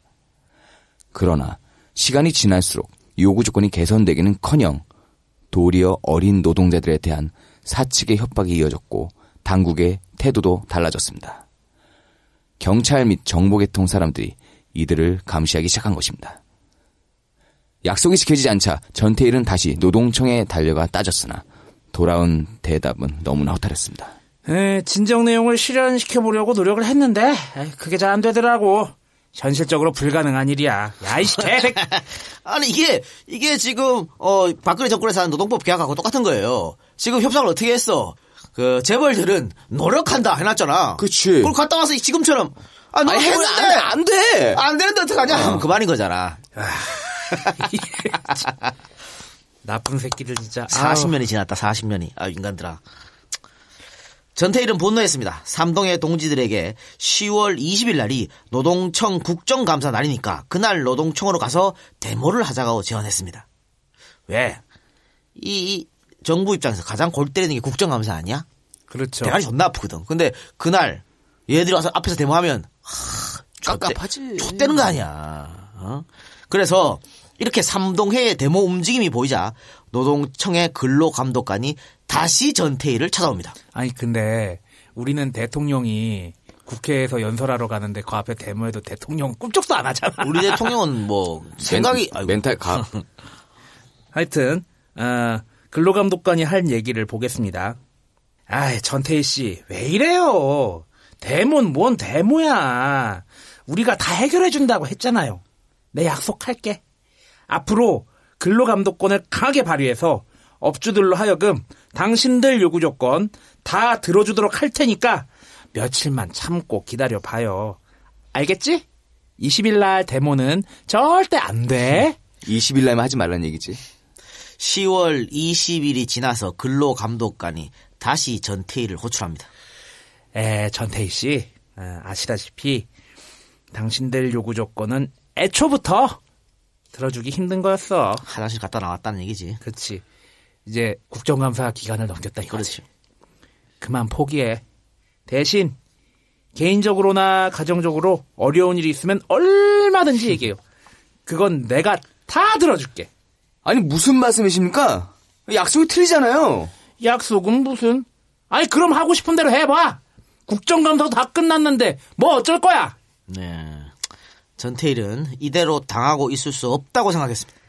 삼동의 동지들에게 11월 13일 오후 1시를 D-Day로 해갖고 근로기준법 화형식을 열자고 제안했습니다. 시위의 구호도 정했습니다. 우리는 기계가 아니다. 일주일에 한 번만이라도 햇빛을, 하루 16시간 노동이 웬 말이냐, 이런 구호도 결정을 했습니다. 연설은 전태일이 하기로 했습니다. 전태일은 근로기준법 조문들을 읽고 이런 조문이 다 무슨 소용이냐, 지켜지지도 않는 이따위 허울 좋은 법은 화형에 처해버리자 라고 말한 뒤 근로기준법 화형식을 거행하고 거기 모인 사람들과 구호를 외치면서 데모를 하기로 한 것입니다. 이 화형식을 위해서 전태일은 휘발유통 하나를 준비하겠다라고 동지들에게 말을 했습니다. 11월 12일 아침 전태일은 집을 나섰습니다. 이소선이 보기에는 아들이 그날따라 유난히 차림새에 신경을 쓰는 듯이 보였다고 합니다. 전태일은 새벽부터 일어나서 정성스레 세수를 하고 방을 깨끗이 정돈한 다음 거울 앞에서 머리를 몇 번이나 빗고 작업복 바지도 새로 다려입고 평소에는 입지 않던 헌 검정 바바리 코트까지 꺼내 입었습니다. 굉장히 멋쟁이였다니까 전태일 열사가. 그 아름다운 청년 전태일 영화를 보면 그 마지막에 자기 몸에 불 지를 때 홍경인 씨가 바로 이 헌 검정 바바리 코트를 입고 있죠. 네. 이웃과 아침밥이 들어왔습니다. 아침은 라면이었습니다. 여동생 순욱이 오빠에게 오빠 미안한데 15일까지 돈 주면 안 될까? 미안하다 순욱아 하면서 일어났습니다. 그러다가 다시 순욱을 바라보며 순욱아 며칠만 기다려라. 곧 월급 타올 테니까. 그리고 순욱아 아무리 살기가 어렵더라도 어머니께 돈 때문에 졸라대지 않도록 해라. 예. 이때 벌써 마음가짐을 목숨을 끊으라고 생각하고 있었는데 미안하죠. 그러니까 동생이 얼마나 돈이 필요하면 오빠한테 이렇게 말했을까요, 그죠? 자, 전태일은 집을 나서면서 막내 순덕이의 머리를 한번 쓰다듬고 어머니 이소선에게 다음과 같이 말했습니다. 내일 1시 청계천 유가 국민은행 앞으로 좀 나와주세요. 1979년 11월 13일 오후 1시 30분 삼동의 회원들이 국민은행 앞으로 모이기 시작했습니다. 전태일은 친구들에게 먼저 가라고 한 후 10분 뒤 근로기준법 책을 들고 국민은행 앞에 나타났습니다. 그리고는 이내 불길이 치솟았습니다. 불길은 순식간에 전태일의 몸을 또 근로기준법 책을 휘어 감았습니다. 이 전태일이 분신할 때 근로기준법 책을 손에 들고 있었죠. 전태일은 그 불길 속에서 외쳤습니다. 근로기준법을 준수하라. 우리는 기계가 아니다. 일요일은 쉬게 하라. 노동자들을 혹사하지 말라.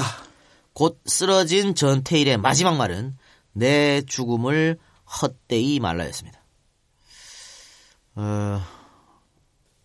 글쎄요. 어쨌든 저는 뭐 전태일의 이런 죽음으로 전태일의 죽음이 헛되었다고 생각되지 않습니다. 정말 많은 노동 환경이 바뀌었고 그 이후에 그렇죠. 일단 대학생들이 관심을 가지기 시작해서 서울대학교 시작으로 연쇄적으로 굉장히 많은 시위와 투쟁이 있었고 대학생들이 몰랐어. 몰랐어. 대학생들은 그때까지 대학생들은 약간 그 계층상으로 좀 우위에 있었다라고 봐야죠. 그렇죠. 네. 아이 돈 있는 사람이 대학 가는 거지 돈 없는 사람이 어떻게 대학 가나. 그리고 노동자들도 자기들이 여태까지 기계처럼 혹사를 당했다라는 거를 알게 되게 된 계기가 됐고 그럼요. 그리고 엄연히 근로기준법이란 것이 있었던 것도 알게 됐고 이 한 명의 죽음으로 인해서 그리고 이후에 이제 노동조합이 많이 결성된 거고 예. 또 대학생들이 이제 현장으로 뛰어들게 됩니다. 이 사건을 그렇죠. 계기로 해가지고 예. 뭐 김문수 이런 애도 다 그래서 뛰어든 거 아니에요. 그래. 에이 그리고 근로자들의 파업이라든지 노동조합 결성도 한 10배, 100배 가까이 늘어났다고 통계적으로 그렇게 나오고 있더라고요. 그리고 실질적으로 근로조건이 많이 개선됐고요. 네. 또 월급도 많이 올랐고. 그 기간 동안 한국에서 자랑으로 내세웠던 이 급격한 산업화 속에서 희생됐던 노동자 계급이 한 번 더 상황이 좀 더 이게 좋아질 수 있는 사건? 좀 슬픈 일이죠. 헛되이 되지 않았다고 생각하는데 시간이 많이 흘러서 지금 그게 헛되이 되는 게 아닌가라는 또 생각을 할 수밖에 없는 그리고 것이죠. 헛되게 만드는 정말 열사의 얼굴에 먹칠을 하는 몇 새끼들이 있지. 네. 그리고 요즘에 보면 물론 뭐 그 정부에서 노동자들과 노동자 사이에 이제 이간질 시키는 게 없지 않아 있습니다만 우리 좀 국민들도 좀 생각을 달리할 게 있는 게 이번에 뭐 인터넷에 무슨 소방관들 월급 뭐 얼마, 경찰 월급 얼마 그게 많다고 막 지랄했다며. 생각보다 많이 받는다고. 많이 주면 어때? 많이 줘. 그 사람들 많이 받아야 당신들도 많이 받고 하는 거요. 그리고 그 사람들은 목숨 걸고 불 끄고 목숨 걸고 치안 유지하는 사람들 아니야. 현대노조 우리가 존나 욕하지만 현대노조에서 그렇게 투쟁했기 때문에 덩달아서 많이 올라온 것도 사실이에요. 그걸 씨발 남들 그걸 왜 배합해 그거를. 그리고 현대 노조가 그렇게 투쟁을 한 덕분일지는 모르겠지만 울산이 꽤 살기 좋은 도시가 됐잖아. 그들이 또 밖에 나가서 돈을 쓰고 그러면 주변 경기도 같이 올라가고. 그러니까 우리는 저기 권력 갖고 있는 애들, 재벌 갖고 있는 애들이 돈 존나 슈킹 까고 이상하게 돈 벌고 이런 거에 대해서는 무관심해. 말도 안 하고. 그런데 내 주위에 있는 사람이 나보다 조금만 더 벌면 그 노동자끼리 싸우는 거야. 배 아파가지고 오늘 김윤접 특집에서 이야기한 거 사촌이 땅을 사면 배 아프다 하는 거 여전히 남아있는 거야 여전히. 다 잘 살면 좋지 왜 그래. 돈이 왜 돈이야. 돌아야 돈 아니야. 옆집에 씨발 영철 아빠도 잘 살고 앞집에 영희 엄마도 잘 살아야 나도 잘 사는 거야. 그럼 그렇지. 동네 치킨집도 잘 되고 그 옆집도 잘 되고 다 그래야지 잘 되는 거지. 남이 돈 얼마 번다고 배 아파가지고 이해를 못하겠. 그 논란 자체가 난 이해를 못하겠어. 저 위에 있는 위정자들이 그렇게 만들잖아. 그리고 니들끼리 싸워라. 뭐 소방관이나 경찰서가 나왔던 그 사람들 급이 또 뭐 그렇게 많지도 않아. 뭐 그걸로 참. 우리나라 공무원들 중에 제일 낮은 축에 속할걸요? 아마 소방 공무원이랑 경찰 공무원들이. 김진태 같이 쓸데없이 그 세비 받아가는 애 월급 뺏을 생각에는 좀 고민 좀 해보자. 우리가 전태일의 일기에 대해서 쭉 발췌했었고 또 조영래 변호사가 쓴 전태일 평전 또 뭐 신문기사 뭐 이런 데서 발췌를 했었는데요. 전태일의 일기 맨 마지막 페이지를 보면요. 전태일만의 사업 계획서가 쓰여 있습니다. 그 계획서에 뭐라고 써 있냐면 사업 방침 앞으로 나는 어떻게 사업을 할 것이다. 본인이 공장을 차리고 회사를 차리면 그러니까 이제 뭐 당연히 전태일이 그동안 국가 요구했던 정부에 요구했던 회사 요구했던 것들 당연히 들어가 있겠죠. 하루에 몇 시간 노동 안 하고 월급은 100% 인상이고 이런 거. 그러면서 3천만 원짜리 공장시설 그런 공장을 차리려면 3천만 원 정도 돈이 들어간다는 거. 어떻게 하면 그 돈을 제대로 예산을 편성할까. 예, 거기에 뭐 미식 몇 대, 그렇죠. 뭐 공간이 얼마, 원자재 얼마 뭐 그런 거 다 써 있었더라고. 또 톱 메이커가 되는 아이디어. 어떻게 하면 우리 회사가 1등을 할 수 있을까 그 생각. 또 그러면서 서울시 시장 조사표. 그러니까 우리 메이커가 서울시에서 1등을 하려면 시장 조사를 해야 될 거 아니야. 그런 것들. 또 1개월 수지 비교. 딱 스타트 했을 때 1개월 동안 흑자가 날 것인가 적자가 날 것인가 이런 것들. 아주 세세한 기록을 넣어놨습니다. 그러니까 전태일이 자기가 근로 조건을 지키면서 업주도 돈을 벌 수 있다는 걸 보여주고 싶었던 것이죠. 그렇죠. 그게 이제 3천만 원 정도만 있으면 할 수 있다고 생각한 거야. 그렇지. 다 같이 행복할 수 있는. 그럼 바로 그 전태일이 업주가 돼가지고 아까 얘기했던 그런 것처럼 배 아파하는 사람들처럼 하면 자기가 업주가 돼서 자기만 잘 먹고 잘 살고 또 노동자를 존나 굴리면 되는 거 아니야? 그럼 그 전에 얘기했던 대로 그냥 미싱사 그대로 해서 돈 많이 가져가면 되잖아. 그런데 그 3천만 원을 못 구하고 열사가 되셨지. 그래서 3천만 원을 구하려고요. 어떤 노력까지 했냐면 그 당시에 어떻게 눈이 한쪽에 안 보이는 사람이 있었어요. 네. 그래서 전태일이 자기 눈을 안구 기증을 하려고 했어. 예. 그래 기증을 하면 많은 사람들이 그 미담 사례를 보고 이 정도 되는 친구면 내가 돈을 투자해야 되겠다. 이런 독지가들이 오지 않을 거라는 생각으로 하려고 신문사에다가 편지를 쓴 거죠. 내 눈을 하겠다고. 그런데 그냥 반려돼서 그 편지도 역시 반려돼서 그냥 돌아왔습니다. 어쨌든 이렇게 공장을 차리고 싶어서 차곡차곡 아이디어와 계획을 수립했던 것이죠. 저는 전태일이 무슨 뭐 유토피아까지 꿈꿨던 건 아니라고 합니다. 그냥 단지 사람답게 사는 세상. 인간으로서 그렇죠. 최소한의 존엄성. 아까 얘기했잖아. 박정희한테 쓴 편지 혹은 근로감독관한테 요구한 게 그래도 10시간 넘는 노동이거든. 그럼. 그치.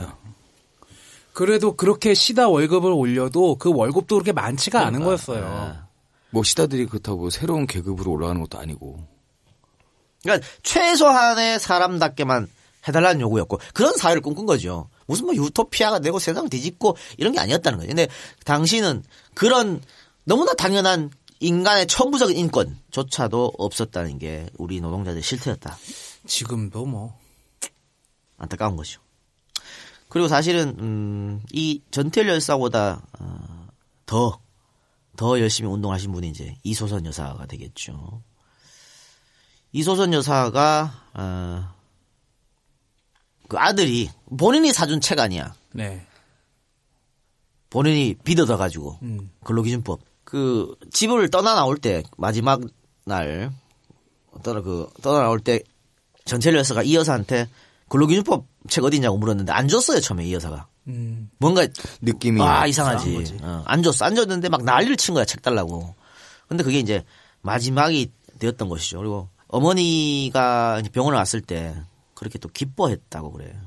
그러면서 화상의 고통에 신음하면서 어머니에게 다음과 같이 유언을 했다고 합니다. 한번 읽어주시기 바랍니다. 어머니, 실천하는 사람이 돼야 해요. 엄마가 나를 그렇게 키웠으니 내가 이런 생각을 한 거야. 나는 자기보다도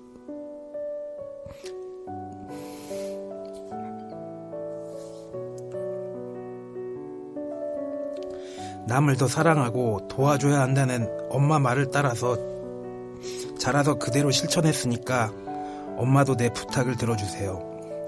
엄마가 내 친구들하고 노력해서 노동조합을 만들어서 노동자들에게 이익을 준다면 많은 아들, 딸과 함께 살게 될 거야. 예, 이렇게 편지를 유언을 남겼고 어머니가 정말 이 유언대로 움직이셨죠. 박정희하고 독대까지 합니다.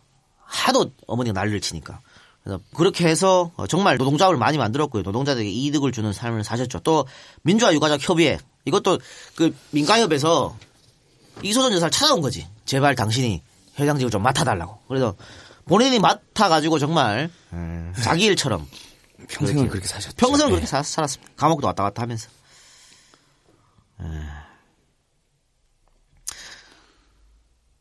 1971년 동아일보가요. 신년호를 통해서 어떤 글을 썼냐면 6.25가 1950년대를 상징하듯 4.19가 1960년대를 상징하듯 전태일의 죽음은 1970년대 한국 문제를 상징하는 뜻깊은 사건이라고 평가했습니다. 아, 동아일보 좀 제발 좀 이런 동아일보였는데 왜 지금 저렇게 되는지 참 정말 안타깝습니다. 저는 동아일보만 제 길로 돌아오면 조선일보가 왕따 될 거 아니야 그러면. 네. 그렇지. 동아일보만 좀 제대로 돌아왔으면 예전에 동아일보의 그 영광된 자리로 돌아왔으면 하는 바람입니다. 저는 YS한테 갖고 있는 그 애증 동아일보한테 아직 갖고 있어요. 제발 좀 제대로 돌아왔으면 좋겠습니다. 예전에 그 박정희한테 싸우던 그 동아일보로 광고까지 없애 나갔던 그 결기 참 안타깝습니다. 꿈 같은 얘기 아닐까요? 조선일보한테는 뭐 기대할 것도 없고 저것들은 걔네는 오히려 DNA가 좀 이렇게 선명해서 좋잖아. 그러니까 저것들 말로 해서 안 되고 조선일보는 자화 적치는 수밖에 없어. 너 기자들한테 외치고 조선일보 이 새끼들 기자들도 웃긴 게 이번에 지들 월급 올려달라고 이 지랄했더만 회사에. 야 니들은 씨발 회사 월급 올려달라고 지랄하고 노동자들 데모하고 시위하면 가고 그따위로 기사를 쓰냐? 되게 아이러니한 게 조중동 중에서 조선일보 노동조합이 가장 선명성 있게 운영이 된대요. 지들 돈이 달렸거든. 법줄이 달렸거든. 얘들은 정의가 없어. 진리가 없고 아무것도 없어. 오로지 탐욕과 돈뿐이야. 에이, 나쁜 놈 새끼들. 그리고 사실 이 사건으로 많은 아까도 말씀드렸지만 많은 이제 학생들이 노동운동에 투신을 합니다. 이게 노회찬도 그렇게 해서 투신한 거고 심상정도 그렇게 해서 투신한 거고요. 그래야죠. 정말 많은 학생들 수없이 많은 학생들 물론 변절한 사람도 많이 있습니다만 그중에 가장 유명한 게 바로 김문수죠. 아우 김문수 짜증나. 김문수가 뭘 보고 이 노동 현장에 뛰어들었냐면요. 전태일 숙이 읽고 근데 당시 전태일 수기가 뭐 책으로 출판된 게 아니잖아요.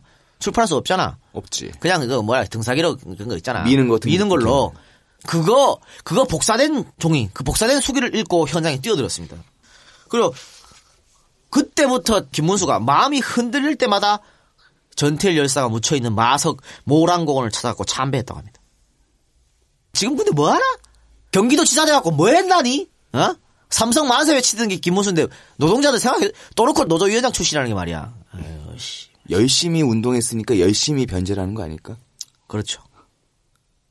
그러니까 내가 봤을 때는 그 열심히 노동운동한 게 과연 정말 전태일 열사의 책을 읽고 야 내가 이 부조리한 사회를 바꿔야지 이런 생각을 한 게 아니고 그 세계관의 기본은 자기지. 그냥. 자기야. 나의 출세. 아니면은 뭐 처음엔 그렇게 시작했다가 아니야. 오로지 출세야. 아 그래? 오로지 출세야. 김문수 이재호는 오로지 출세야. 야 만약에 그렇다면 정말 머리 뛰어난 거다. 아니 김문수가 엄청 못 살았거든요. 엄청 못 살았는데 공부는 잘했잖아. 그러니까 자기가 집안을 일으키고 싶은 어떤 그런 게 있어. 그렇지. 나중에 변절한 사람들의 공통된 특징을 한번 찾아보면 뭐냐면 가난한 집안 출신이야. 그것도 찢어지게 가난한 집안. 야, 그거 신넘버3에서 했어. 그래서 너는 부자니까 변절할 염려 없다고? 아니 그렇다 이 말이야. 그러니까 진짜 그렇다니까. 그러니까 오로지 자기 출세를 위해서 이런 거예요. 그러면서 자기가 서울대학 나온 엘리트 출신이라는 걸 존나 강조하잖아. 그러니까 지가 서울대학 나왔는데 왜 노동 현장에 왜 뛰어들어갔냐. 내가 이 무식한 중학교 중퇴밖에 안 된 전태일 같은 사람을 교화시켜야 된다 이런 생각이 들어간 거예요. 왠지 이건 추측인데 김문수 같은 사람은 자기가 어디 식당 같은 데 갈 때도 엘리트 의식이 있으니까 지가 먹을 고기를 지가 들고 가는 막 이런 스타일 아닐까 혹시? 뭔 소리야 그거. 나 도지사인데 전화 받은 사람 누구요? 하여튼 그러면서 자신은 아직까지도 전태일 정신을 꾸준히 계승하고 있다고 주장하고 계십니다. 아유, 전태일은 자신을 비추는 거울이시랜다. 아 그렇습니까? 거울에 이재호가 말했나 김문수가 얘기했나 그랬을 거예요. 똑같은 것들이에요. 그러면서 이렇게 말합니다. 한국적 정신 영역과 전태일의 시대 정신이 결합돼야 해요. 전태일을 노동자로만 남겨둘 것이 아니라 성인으로 승화시키는 노력이 필요하다고 봐요. 예수도 죽고 나서야 재평가되지 않았습니까? 요 말을 언제 했냐? 변절하고 나서 했거든. 뭘 뜻합니까? 요게 죽고 나서도 재평가. 아니 전태일은 이제 특별한 사람, 스페셜리스트가 돼야 되는 거야. 노동자가 아니고 감히 범접 못하는 성인. 그러니까 이제 많은 제2, 제3의 전태일 같은 사람이 나오려고 해도 분신 같은 건 아니고 그냥 노동운동을 하기 위해서 안 되는 거지. 신이야 신. 올려버리는 거야 위로? 그렇지. 아예 범접 못하게 올려버린 거예요. 아예 노동자들 내부에서도 전태일 열사는 또 신으로 올리고 그렇지. 나머지 노동자들은 니들은 이런 거 하지 마! 라는 김문수 전 의원의 전 도지사의 이야기다. 이렇게 볼 수 없는 것이죠. 전태일 열사 특집에 재수없고 김문수 얘기를 하자면 김문수가 전태일 열사 무슨 뭐 기념사업회 뭐도 하고 많이 했어. 오래 했죠. 아니야 정말 그 전태일 열사가 김문수가 변절했을 때 어떤 생각을 했을까 말이지. 아니고 진짜 변절해가지고 자기가 노동자를 위해서 일을 했다면 조금이라도 뭐 간판은 글로 갔더라도 그래 간판은 글로 갔더라도 그런 좀 난 박수 칠 부분이 있다고 보거든. 근데 안 했잖아. 전 맨 처음에 들어가서 한 게 뭡니까? 1996년 노동법 날치기 거기서 앉았다 일어났다 한 거 아니요? 그걸 제일 잘 알고 있을 사람이 말이야. 아유. 그리고 도지사 되고 나서도 재벌 빨아주는 말만 계속하고. 예. 반성이란 건 눈꼽만큼도 없는 사람이기 때문에. 아니 그래도 YS는 간판 바꿔달고 나서 개혁이란 건 몇 개를 했잖아. 이 사람은 완전히 그게 아니에요. 그래서 나는 도저히 용납할 수가 없어. 근데 이런 사람이 지금 대통령 되겠다고 하니까 어떻게 용납할 수 있냐고. 말도 안 되는 얘기죠. 진짜 김문수라는 사람이 대통령이 된다면 정말 심각하게 나는 이민을 고려할 것이다. 아니면은 저 손학규처럼 뭐 산에 들어가지 뭐. 다 키우게? 아니 우리 또 손학규 전 지사께서 자꾸 슬슬 또 군부를 떼시더라고. 나오려고. 니도 변절자야. 똑같이 뭘. 야 누가 최악이겠냐? 황교안, 김문수, 김무성 여권 주자들 중에 누가 최악이겠냐? 오마이갓. 고를 수가 없군요. 고를 수가 없습니다. 아유 그나마 차악이 낫지 최악보다. 그래요. 어쨌든 이렇게 전태일 여사 특집을 마무리하겠습니다. 사실은 이소선 여사 이야기를 할 게 많은데 따로 합시다. 그는 이소선 여사 이야기를 전태일 아들과 같이 묻기가 그래요.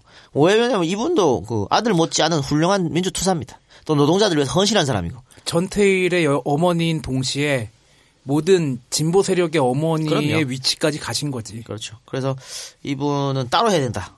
이런 생각에 따로 시간을 내서 이소선 특집을 하도록 하겠습니다. 자, 마무리해 주시기 바랍니다. 그 조용래 변호사가 쓴 전태일 평전의 서론 부분을 보면은 이런 얘기가 나와요.